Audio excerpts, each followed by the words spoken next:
Assalamualaikum, apa kabar semua? Kembali lagi bersama saya Rizal Fauzi. Di video kali ini sesuai judul saya mau ngasih lihat hasil olahraga menggunakan CMF Watch 3 Pro. Smartwatch ini dari para reviewer luar negeri dapat nilai positif. Kenapa? Karena perubahan yang mereka berikan dari versi kedua. Versi kedua itu lumayan kacau ya, mulai dari aplikasinya, kemudian petanya, dan juga kualitas heart rate-nya. Tapi di CMF Watch 3 Pro ini ada banyak peningkatan. Fitur-fiturnya udah saya bahas tuntas di video review kemarin. Di sini saya cuma ngasih lihat data olahraga dan kualitas GPS beserta heart rate sensornya.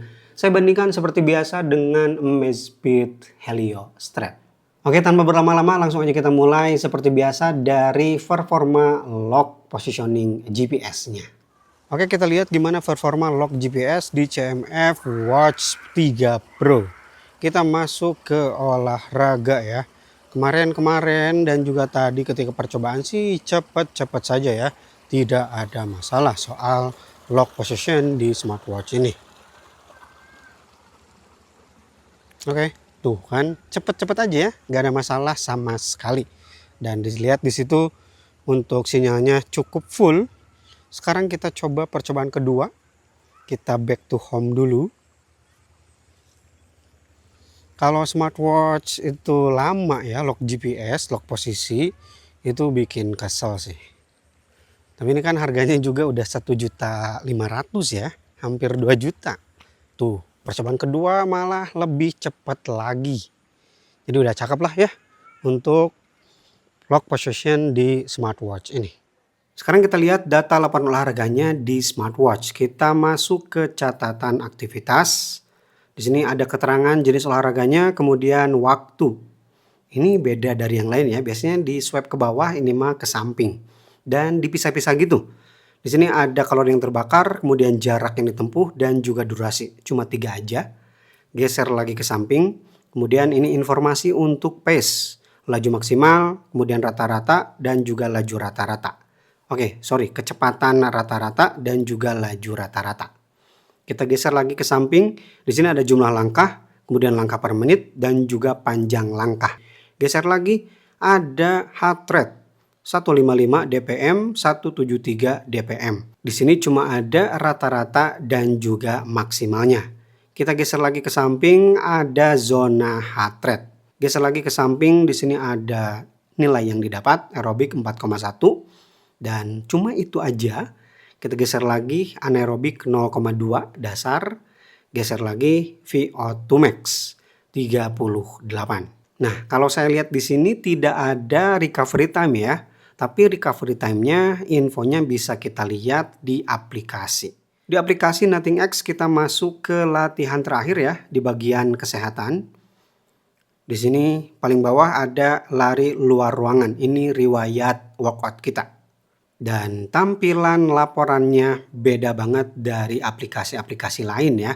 Di sini yang paling atas ada keterangan olahraganya, kemudian kalori yang terbakar, durasi, dan juga jarak yang ditempuh. Nah, dilihat di sini untuk tampilan petanya udah normal, beda dengan versi Pro 2 kemarin yang masih menggunakan aplikasi CMF Watch. Tapi ini juga minim fitur. Kita klik ya cuma kayak gini doang, tidak bisa merubah tampilannya, kemudian melihat data heart rate-nya, data pace-nya dari petanya. Ya jadi cuma buat zoom in zoom out doang nih. Kemudian geser ke bawah, di sini ada jumlah langkah 3023, kemudian kecepatan rata-rata, rata-rata langkah, laju atau pace, kemudian panjang langkah rata-rata 67, detak jantung. Di sini ada detak jantung terendah atau minimum selama olahraga. Interval detak jantung atau heart rate zone, dan di sini ada VO2 max, efek latihan, informasi lanjutan. Lihat di sini ada waktu pemulihan atau recovery time. 37 jam 39 menit. Kita kembali ke atas, di sini ada ringkasan olahraga custom. Ini lebih ke poin-poin yang kita dapat aja ya. Nah sayangnya dari aplikasi ini kita nggak bisa share kemana-mana. Beda dengan aplikasi lain yang bisa custom foto, kemudian datanya juga yang siap di-post ke media sosial. Sedangkan di sini ya kayak gini aja, kalau kita mau share ya harus kita screenshot. Selanjutnya gimana dengan Strava? Alhamdulillah ya, ke Strava itu otomatis. Yuk kita lihat di Strava. Oke, ini dia data laporan di Strava dari aplikasi NothingX. Tidak ada keterangan gear yang kita pakai. Lengkapnya kita klik dulu. Oke, di sini ada mapnya. Dan di sini tentu lebih lengkap ya, ada opsi-opsi seperti ini. Tapi ya sisanya subscription ya, harus langganan. Ya minimal lebih lengkap daripada di aplikasi bawaannya lah. Kita geser ke bawah.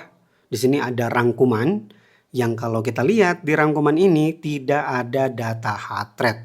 Jadi sayang banget ya, heart rate-nya gak ikut masuk share ke Strava. Cuma ada jarak, kemudian waktu bergerak, pace rata-rata, kenaikan elevasi, dan elevasi maksimal. Nah untuk jaraknya sendiri kalau kita bandingkan dengan aplikasi dari NothingX, di sini ada perbedaan ya. 2,05 di aplikasi, sedangkan setelah share ke Strava jadi nambah sedikit jadi 2,06. Ada perbedaan antara 1 sampai 10 meter. Kita swipe ke bawah ya, nggak bakal nemu heart rate sih karena di ringkasannya aja udah nggak ada ya. Split, pace, kemudian elevasi. Jadi fix tidak ada data heart rate. Karena gak ada data heart rate, jadi saya gak bisa ambil file GPX ya untuk ngasih perbandingan seperti biasanya. Ya di aplikasi NothingX tadi kan tidak ada tombol share sama sekali.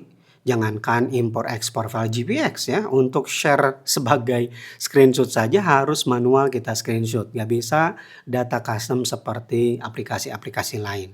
Sekarang kita lihat perbandingannya mulai dari jarak yang ditempuh ya. GPS smartwatch Watch 3 Pro dari Nothing ini mencatat 2,05. Sedangkan GPS HP dari iPhone ini mencatat 2,06. Sama dengan setelah datanya share ke Strava ya. Jadi kalau dari aplikasi dengan GPS dari iPhone ini ada perbedaan antara 1 sampai 10 meter. Kemudian kalau yang terbakar di sini cukup beda ya, 117, sedangkan di sini banyak banget. Ini menggunakan Heliostrap dari Amazfit 222 kalori. Yang menarik di sini jumlah stepnya yang mirip ya. Mirip banget enggak, tapi mirip-mirip. Jumlah langkah di Nothing mencatat 3023, sedangkan di Heliostrap mencatat selama olahraga saya dapat 3020. Ada perbedaan 3 langkah. Untuk average pace lumayan mirip, tapi untuk laju tercepatnya beda jauh ya. Di sini 7 menit 58 detik, sedangkan di Nothing mencatat 6 menit 36 detik. Nah, ini yang paling penting ya, yaitu heart rate. Di sini rata-rata 155, sedangkan di Heliostrap mencatat rata-ratanya 153. Jadi beda 2 ppm. Sedangkan maksimalnya 174. Dan di Nothing 173, beda 1 bpm. Oke, itu dia video tes sensor untuk CMF Watch 3 Pro. Ini memang perbaikannya kerasa banget tapi masih banyak catatan. Di video kali ini yang perlu saya sampaikan yang pertama ya Strava-nya ya. Jadi data heart rate-nya gak ikut masuk. Yang kedua, file GPX-nya belum bisa impor ekspor. Ya saya juga jadi sedikit kebingungan untuk perbandingan yang lebih aktual. Biasanya kan kelihatan banget tuh perbedaan penurunan penaikan heart rate di tiap detiknya. Tapi ya kalau lihat dari secara keseluruhan memang ada peningkatan yang signifikan dari versi 2 Pro kemarin. Dan yang ketiga, belum ada opsi share data langsung dari aplikasi X Nothing-nya ini. Kalau aplikasi yang lain kan udah lengkap banget tuh. Fotonya bisa di custom, data-datanya juga bisa kita custom untuk siap kita posting ke sosial media. Bagi yang tertarik langsung aja ke kolom deskripsi, link pembeliannya saya sertakan di sana. Itu bakal ngebantu banget untuk perkembangan channel ini. Oke, Rizal Puji pamit. Wassalamualaikum warahmatullahi wabarakatuh.